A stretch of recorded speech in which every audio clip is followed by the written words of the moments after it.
Netflix has long turned a blind eye to people sharing a password with their ex, adult offspring, or the friend of a friend of a friend. In 2019, 14% of Netflix users admitted that they used a Netflix account from someone they no longer live with, according to a survey from analysts MoffettNathanson, Vox reports.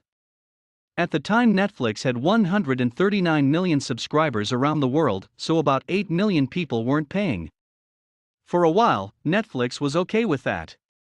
Or at least, it wasn't taking any notable measures to curb password sharing. The company was growing year over year, and had a reputation as the leading name in streaming, which was seen as the future of entertainment. So by transitive property, it was more or less seen as the future of entertainment. So with that in mind, perhaps Netflix didn't want to risk looking uncool and tight-fisted to its younger users and their social media accounts by cracking down. But now, the free ride might be over. As we noted last week, Netflix is testing out a program in a feature in Chile, Costa Rica, and Peru that will charge users a little bit extra for sharing their accounts with up to 2 people outside their household. The cost will be, per person, 2,380 Chilean pesos in Chile, $2.99 in Costa Rica, and 7.9 pen in Peru.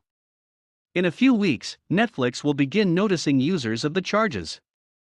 So if a device outside a household logs into Netflix, they may be asked to verify the login by entering a verification code sent to whoever is paying for the service.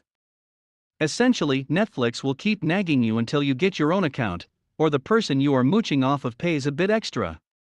You can also always Venmo them for the favor. Netflix did not respond to a request for comment, and has not indicated whether it will offer the feature in the United States or anywhere else. Netflix could end up earning $1.6 billion in global revenue annually if it rolls out the program around the world, according to estimates by Cowen and Company analysts, as reported by Variety.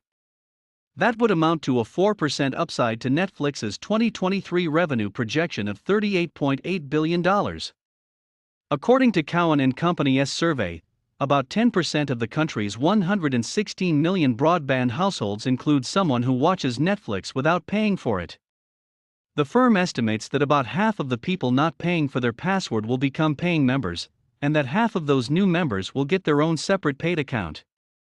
While Netflix isn't suffering by any means, the pandemic bounce it received in 2020 when people had no choice but to stay inside and check out Tiger King has started to wear off, leading to a 22% plunge last week. The company has also been dealing with headlines that wonder if the company may have hit a natural ceiling of 221.8 million paid subscribers, and anyone who would possibly be interested in getting an account would have done so by now. So maybe the company is now looking at how to plug any leaks in its bottom line, so it can afford to keep making the docudramas about scam artists that America apparently can't get enough of. Plenty of Twitter users aren't exactly thrilled that they might get kicked off their shared account, and a tweet from 2017 has been making the rounds lately, as have other thoughts.